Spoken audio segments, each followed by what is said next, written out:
Hello, ladies and gentlemen. Welcome back to the second episode of the All Things Sports Talk podcast.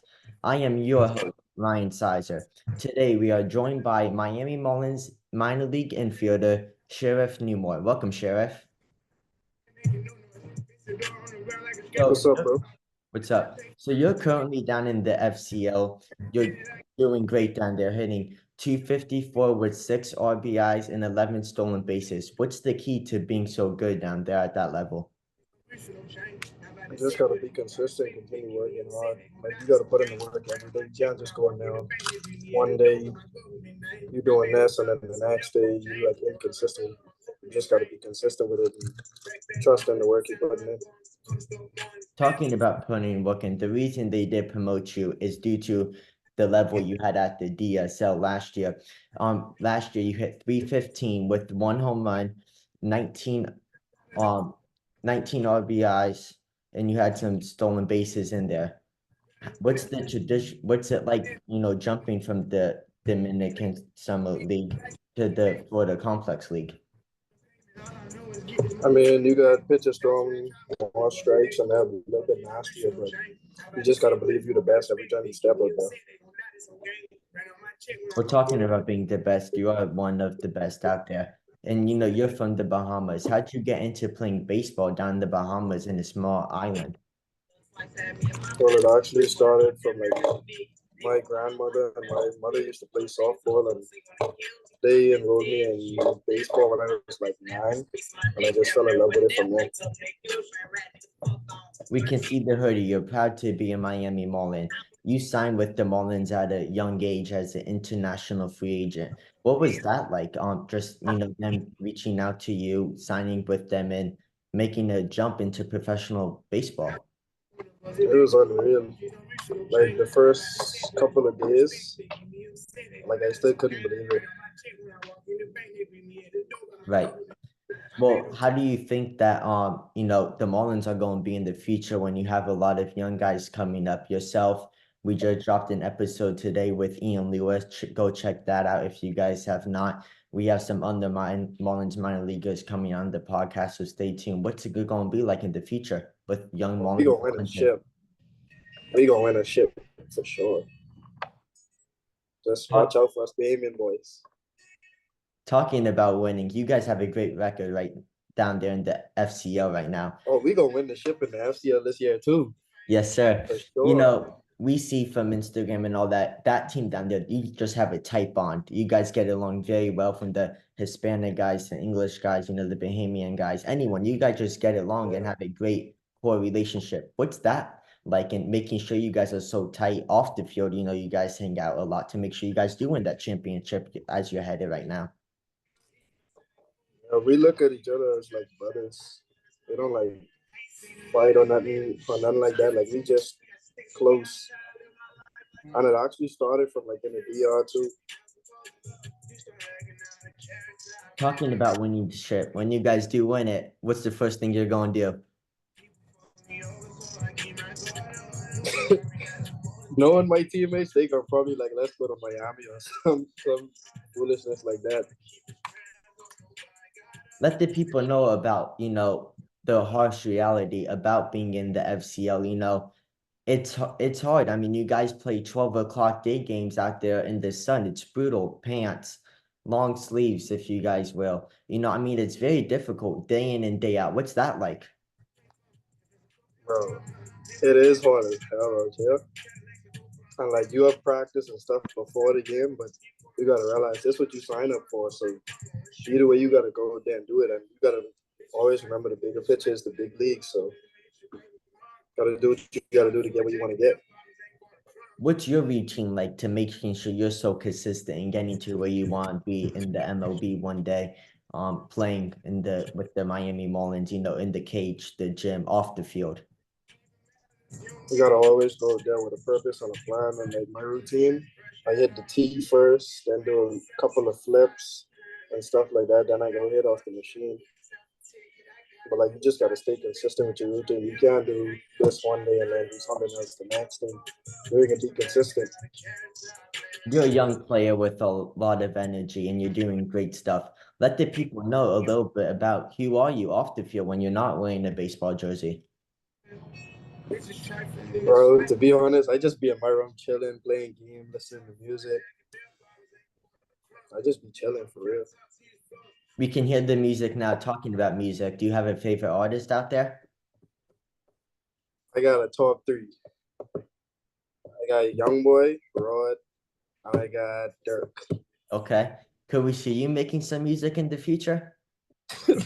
Probably not. I mean, you never know. Never say never. Well, we just saw, Jazz and Nick came out with this song recently. Talking about Jazz, you and him are great friends, both from the Bahamas, both with the Marlins. What's he been like to you? He's like basically a father figure. Like he took me in 2 years ago, trained with him the whole off season. I'm forever grateful for that. We have to ask, you have a lot of swag on that field. You're gonna put that on. I know you're not wearing it currently, but you do have one of the chains from Lions I see being my Yeah, I company. got you right now, bro. For sure. Okay, let's see.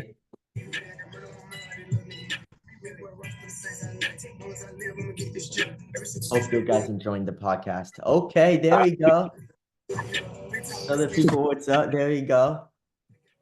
What are your top drip essentials on the field? I gotta go chain, my cleats. If you all ain't see my cleat game, I just watch out. And then occasionally I go with some tape on the wrist and a little bit of rubber bands. Talking about cleat game, you post a lot of your drip on Instagram. Where can the people find you on Instagram and social media? Reese 3. You guys heard him. Go make sure you shoot him a follow. What's your favorite pair of cleats to wear on a daily basis? I gotta go my blue Jordan ones. Yes, sir. And then some other questions for you. You're on the track to advancing to low A Jupiter. I know it's one day at a time, but what would that be like when you do get promoted? Bro, that'd be awesome. Like, that'd be like a little child on Christmas, like happy.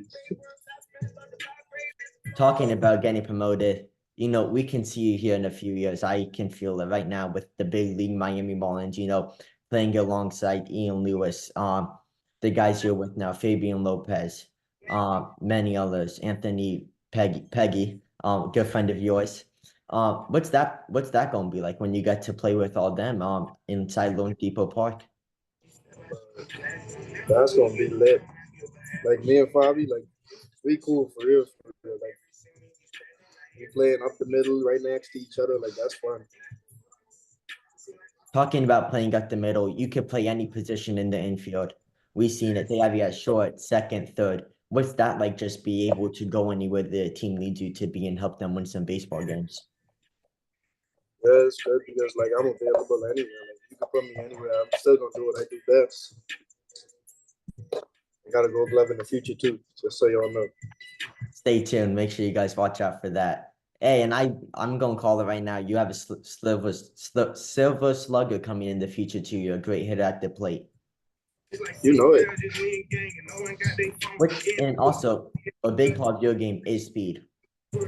You can make some big stuff happen. You can like disrupt the other team with your speed. What's that like? Just having that extra threat on them. I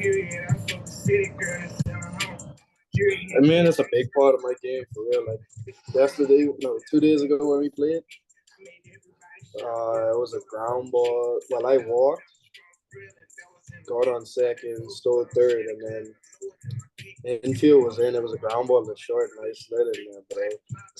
The ground ball to short. He tried to throw me on his own. Like everybody got hyped after that. We ended up winning the game. But like, yeah, speed is one of the biggest parts of my game. Like, if my offense ain't there, I just think about my team, try to get on base and like try to help them score runs that way.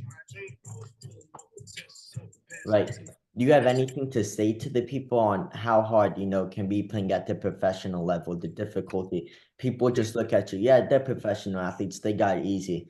When it's not, you guys have to show up early in the morning, stay late at night in the hot weather. Just let the people know what's it like being a pro baseball player.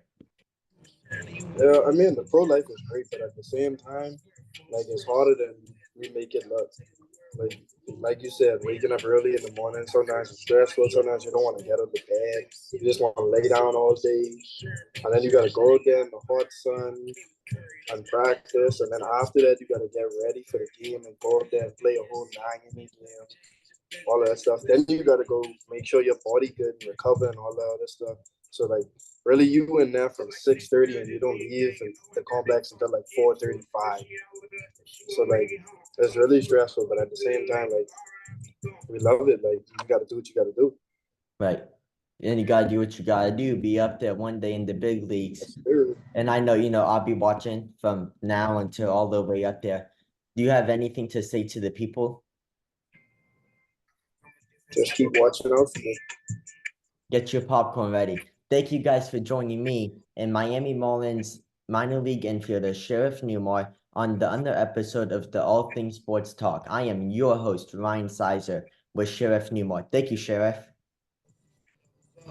Have a good one. Thank you, guys.